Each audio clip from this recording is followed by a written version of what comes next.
Bonjour à tous et bienvenue dans Parole de Nîmois, la première émission en public, animée par Jean-Marc Philibert, bonjour, et Alain Moula, bonjour. À chaque émission, un nouveau thème. Aujourd'hui, les services de santé dans Nîmes, c'est ici et maintenant.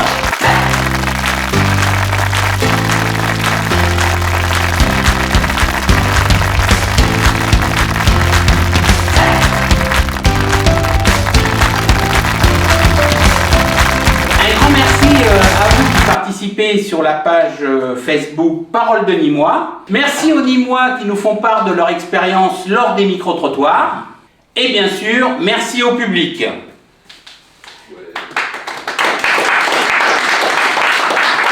Abordons le sujet du jour, les services de santé dans Nîmes.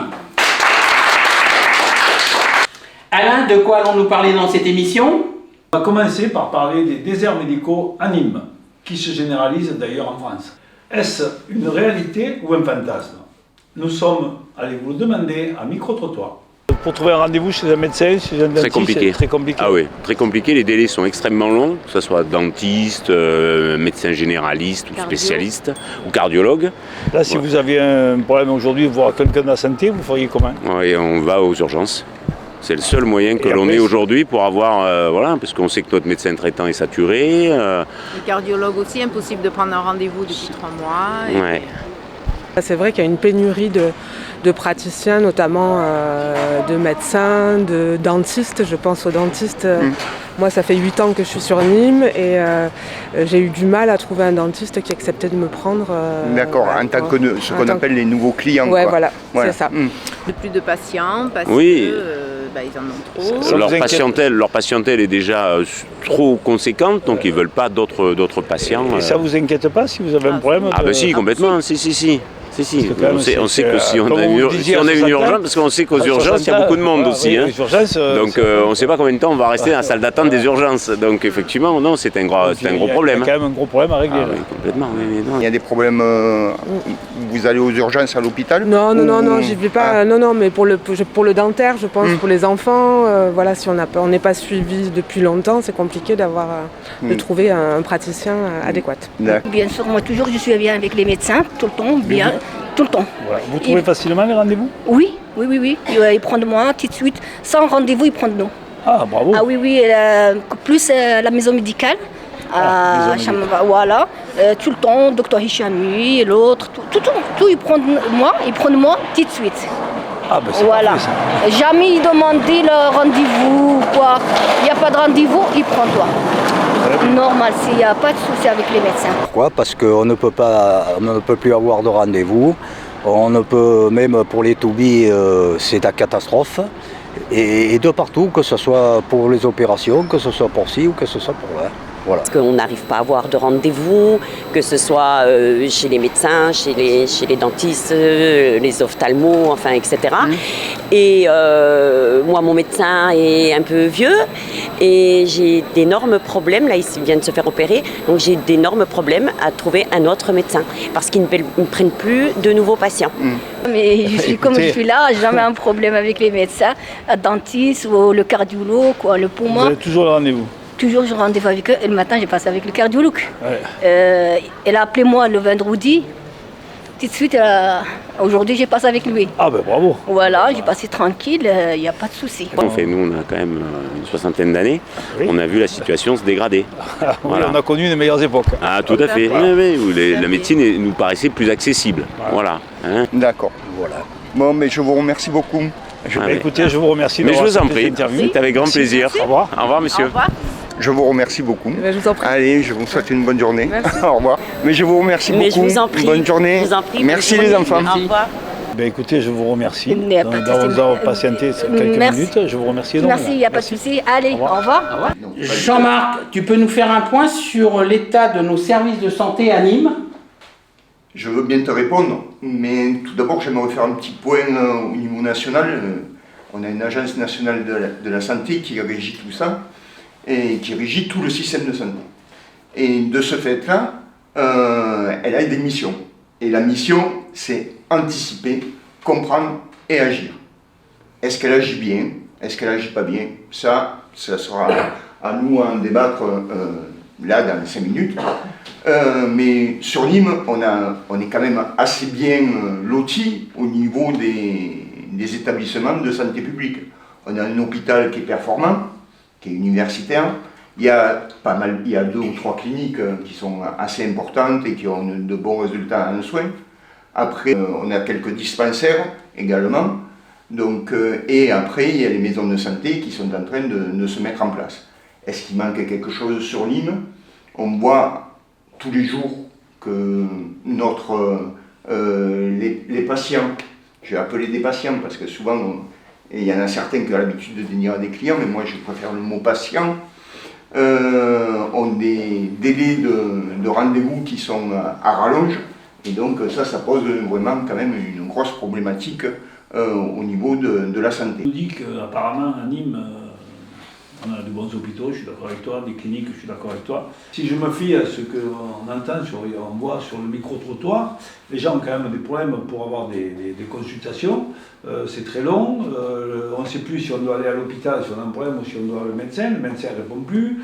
Si tu veux un cardiologue, si tu n'es pas un seul client, il ne te prend plus. Enfin, je veux dire, il y a quand même un désert, il y a quand même un gros problème. Là. Je ne sais pas ce que tu en penses sur le public, mais il y a quand même un gros problème au niveau des rendez-vous. C'est vrai que si on a un accident sur la route, il n'y a aucun problème. On est bien servi, on a tout, mais maintenant quand on a des maladies individuelles, moi je pose des questions, parce que là il y a un gros problème.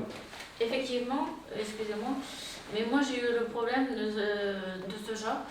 Ma mère qui voulait changer de médecin, parce qu'elle avait passé une année à l'hôpital, malheureusement, et donc elle a demandé à un nouveau médecin de la prendre, et bien entendu il a refusé, il a dit je ne prends plus de nouveaux patients.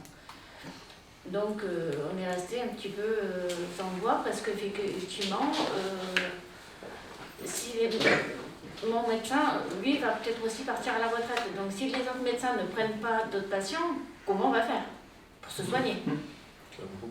Moi je pense, je vois arriver les choses comme on va faire de la téléconsultation. Pour la bobologie, comme ils appellent, voilà. Et après, à partir de là, on nous orientera, ou pas, vers un spécialiste peut-être. Mais enfin, pour le moment, moi je ne suis pas très optimiste pour le service de santé actuellement. Donc en fait, les spécialistes, c'est pareil, il nous faut au moins 6 mois minimum avant d'avoir un rendez-vous. Enfin, il y a quand même une chose à Nîmes, je crois qu'il y a 13 000 personnes qui sont en infection de longue durée, donc qui doivent avoir un suivi constant, au moins tous les 3 mois, et qui n'ont pas de médecin traitant. C'est quand même pas mal, 13 à 17 000 personnes sur Nîmes. Ben la problématique, elle n'est pas d'aujourd'hui. Depuis de nombreuses années, on parle tous, et on a tous entendu parler du numerus clausus. Alors ce numerus clausus, maintenant, ils l'ont transformé. Alors numerus clausus, c'est le nombre qui est clos. Donc l'État, mais avec l'Agence nationale de la santé publique, a décidé du nombre d'étudiants qui allaient arriver en médecine, avec un concours en première année. Et donc aujourd'hui, ça a été transformé, ils ont supprimé le numerus clausus, ils ont mis un numerus apartus. Et donc, alors ça veut dire quoi ça? C'est-à-dire que c'est chaque faculté de médecine qui décide du nombre d'élèves qu'ils vont prendre dans leur établissement. C'est le doyen de la faculté, je crois, qui est directement en lien avec le ministère, qui reçoit ses ordres du ministère, mais c'est plus le ministère qui le donne, c'est lui qui donne. Donc ça a été... tout ça, c'est de l'enfumage, quoi. On est toujours en quête d'élèves et d'étudiants en médecine. On le voit toujours, tous les jours. Donc ils ont dit qu'ils allaient baisser un peu les niveaux, mais c'est pas baisser les niveaux qu'il faut, c'est au contraire. Alors il suffirait d'avoir plus d'étudiants, enfin d'augmenter le numerus apertus pour résoudre les problèmes de déserts médicaux. Aujourd'hui, moi je pense pas, parce que pour former un médecin, il faut une dizaine d'années. Et ça, si on parle d'un spécialiste, c'est 12-13 ans, quoi. Donc il y a... Oui, mais ça fait 30 ans qu'on dit ça, donc forcément il y aura toujours 10 ans, on n'en finira jamais, quoi. Si à un moment on ne prend pas la décision. Est-ce qu'il n'y a pas moins de médecins ou d'étudiants en médecine parce que c'est moins attractif? Parce que ça devient un sacerdoce, c'est plus agréable. Comment un médecin, c'était quelqu'un de très respectable. Avant c'était différent. Moi je me souviens, les médecins de Nîmes, ils commençaient à 7 h le matin à faire la tournée chez les particuliers. Maintenant, les tournées chez les particuliers, il n'y en a plus. Après, entre midi et 2, il essayait de manger vaguement chez lui. De 14 à 17, il avait les rendez-vous au cabinet.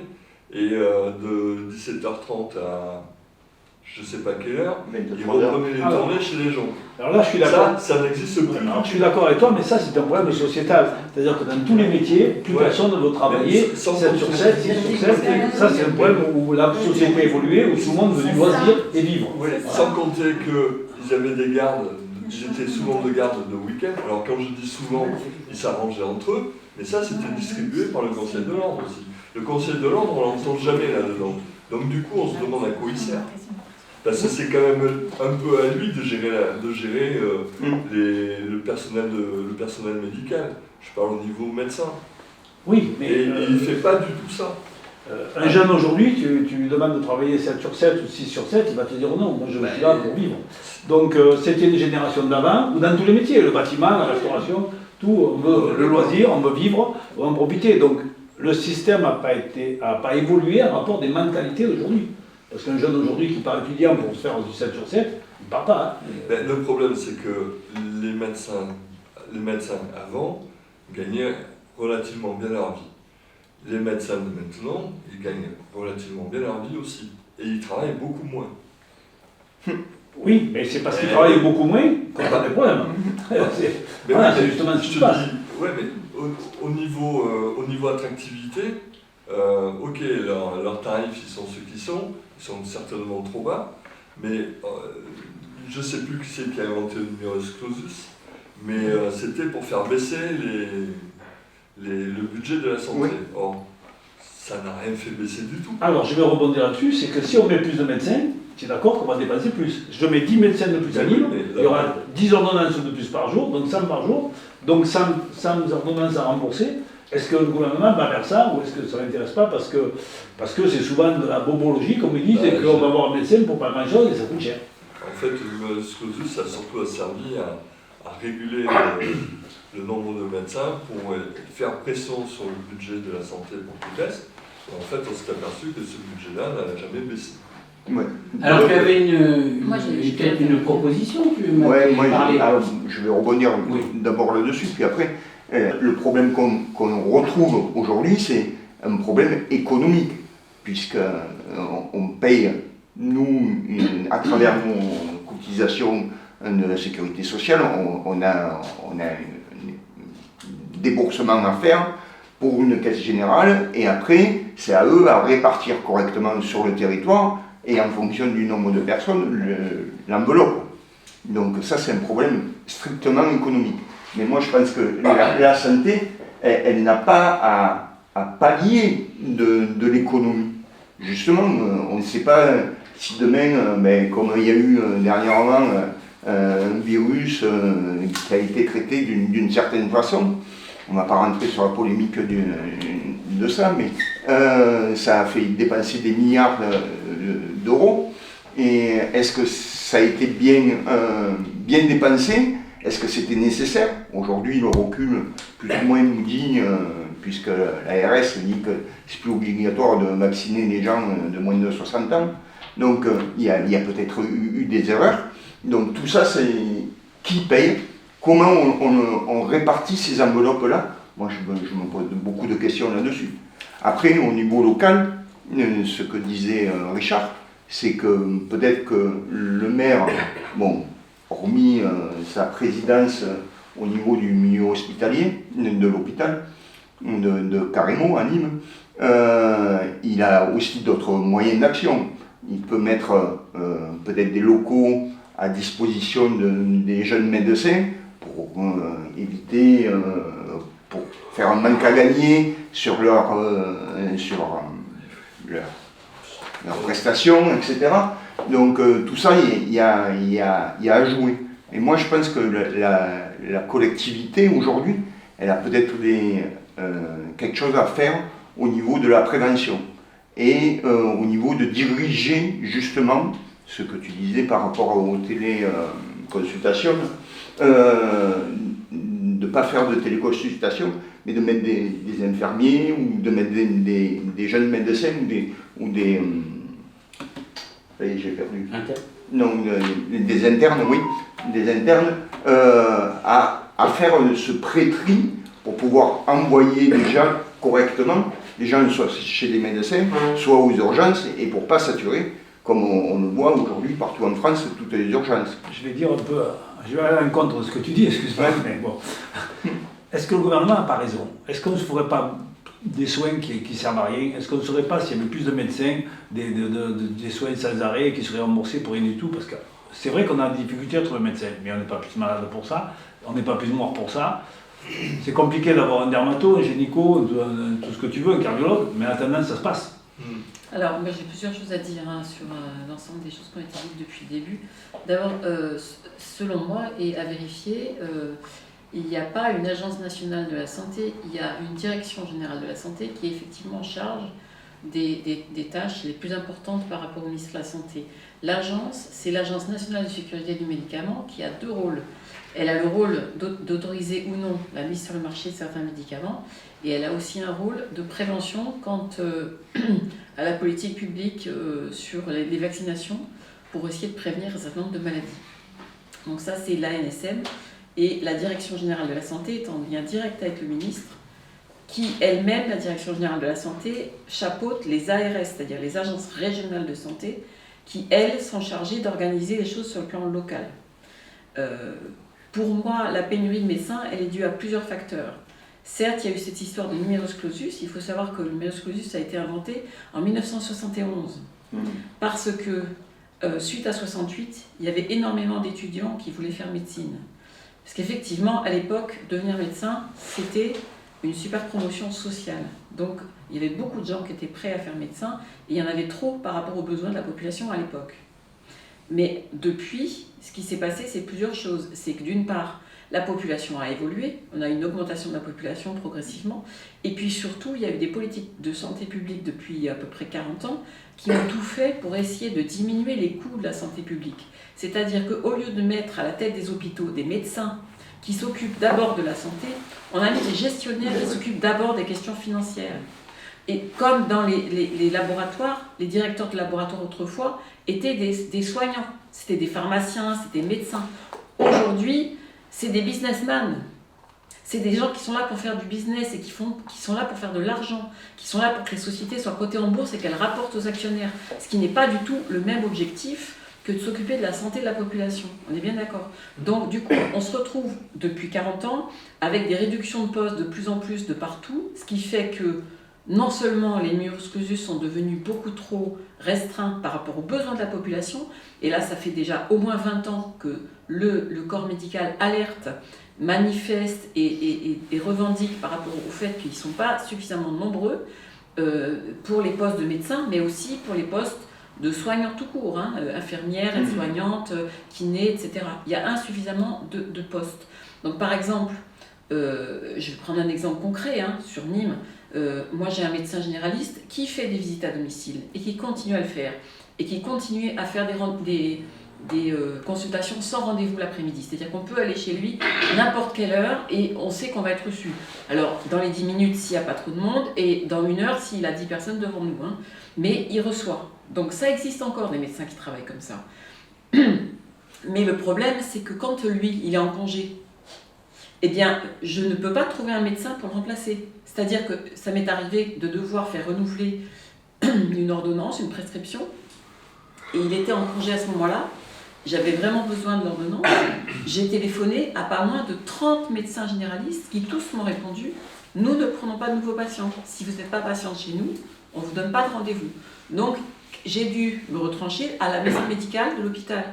Et les maisons médicales, elles ont été créées. Pourquoi ? C'est justement pour éviter d'engorger les urgences pour les gens qui venaient se faire soigner aux urgences pour une angine ou une entorse. Ces gens-là, ils n'ont pas besoin. Maintenant, elles sont saturées. Est-ce qu'aujourd'hui, un pharmacien ne pourrait pas renouveler ton ordonnance? Non, Est-ce que c'est obligatoire? non, c'est pas de ses compétences. Un pharmacien, il est là pour. Non, c'est pas de ses compétences. Et puis il y a certaines choses. Que ce soit pas de ses compétences, c'est une chose.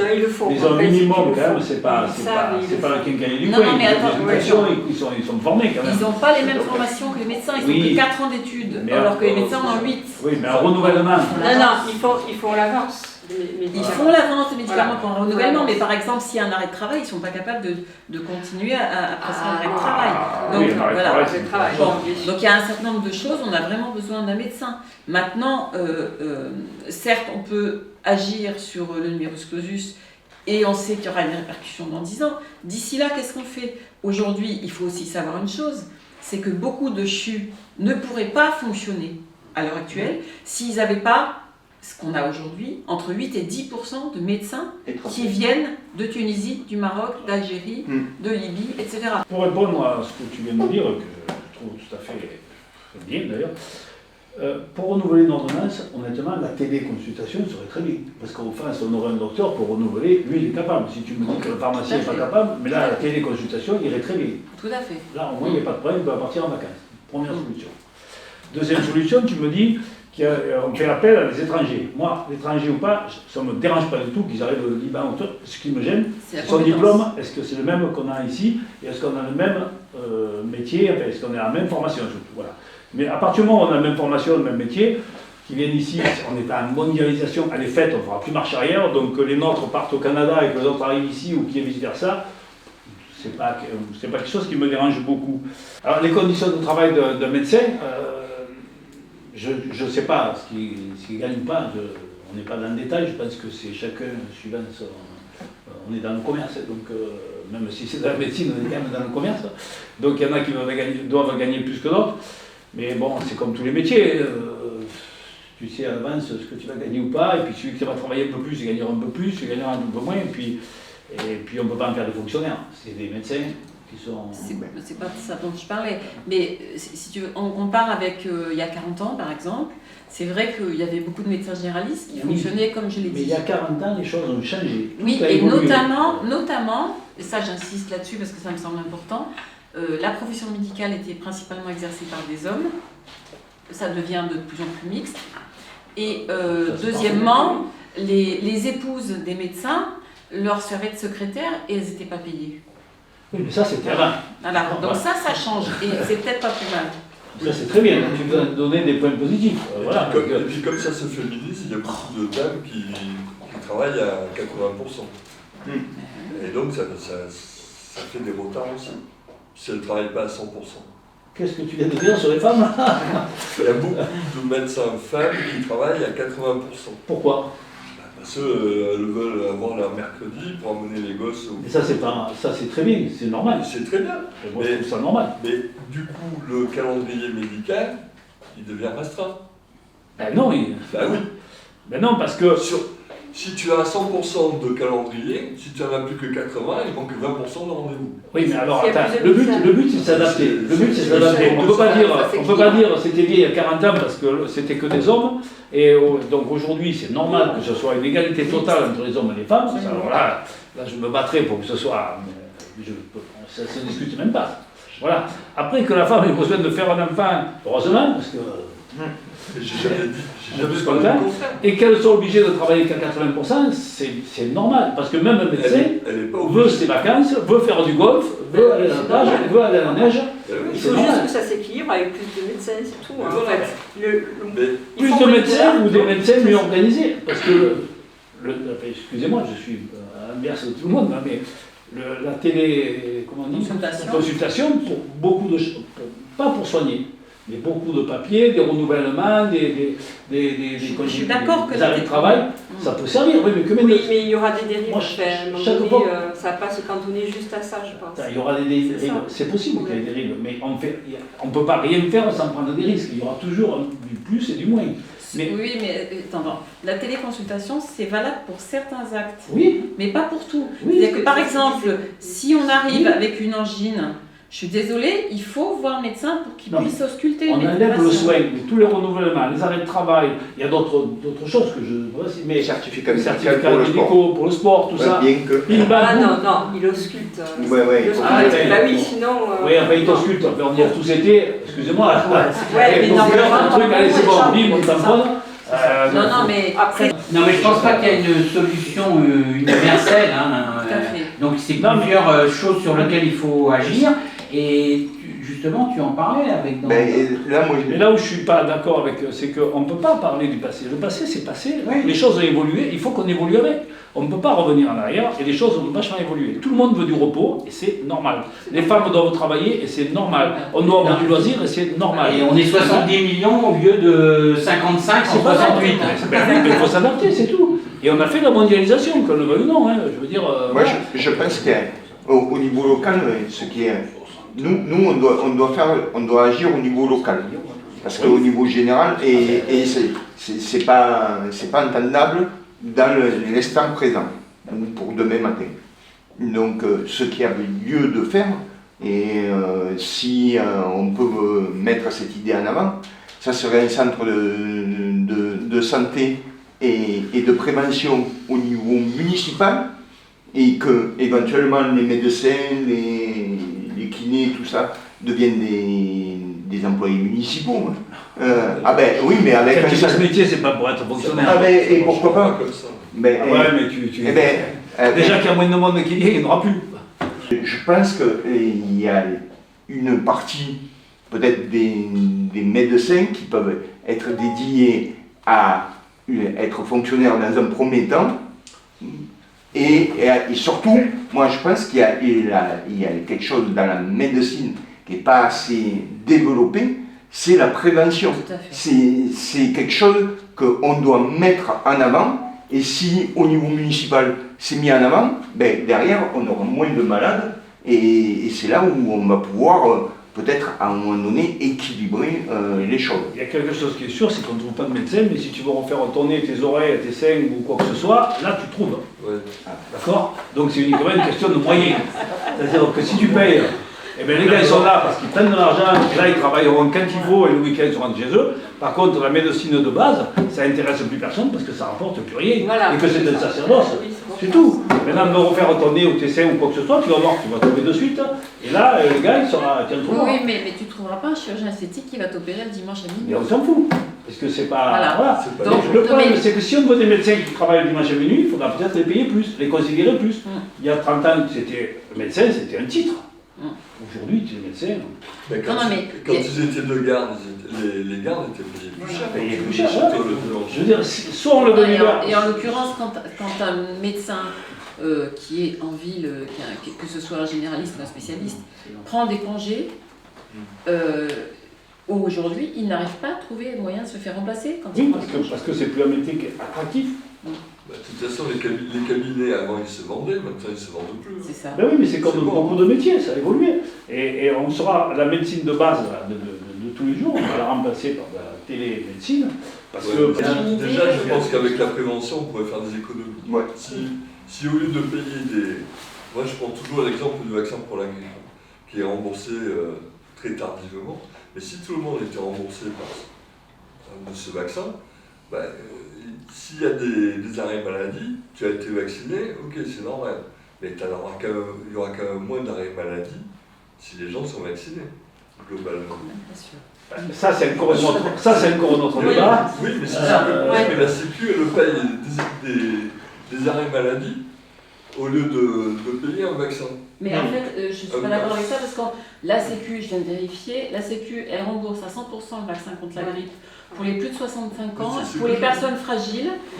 Donc là, c'est à 100%. Et pour tous les autres, le vaccin est remboursé à 65% et le reste est payé par la mutuelle. Donc les gens qui veulent se faire vacciner contre la grippe, ils ne payent pas un centime de leur poche, soyons clairs.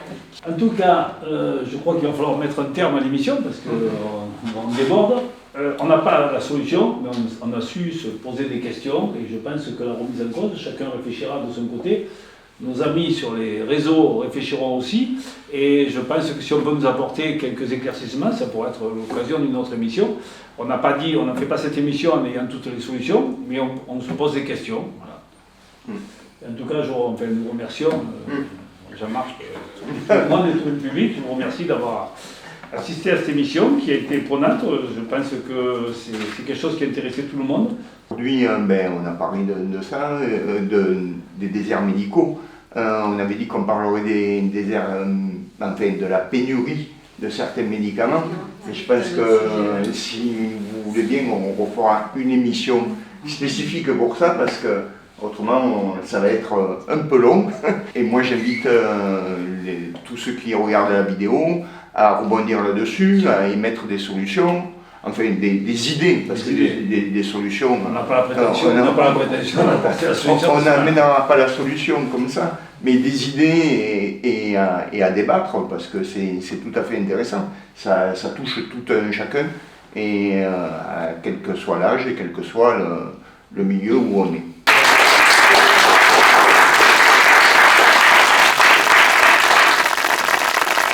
Merci au public d'avoir participé. Alain, on se retrouve le mois prochain? Oui, avec un nouveau thème, la justice. Jean-Marc, qu'est-ce qu'on va faire? On va faire du micro-trottoir. Encore? Sur ce sujet, donc? Oui, sur le sujet de la justice. Il y a tellement à dire. Alors abonnez-vous à la page Facebook Parole de Nîmois pour continuer à débattre dans les commentaires ou pour nous confier votre avis sur la justice, notre prochain sujet. Et n'oubliez pas, Nîmois, vous avez la parole. Prenez-la. À tout bientôt. Salut. Bye bye.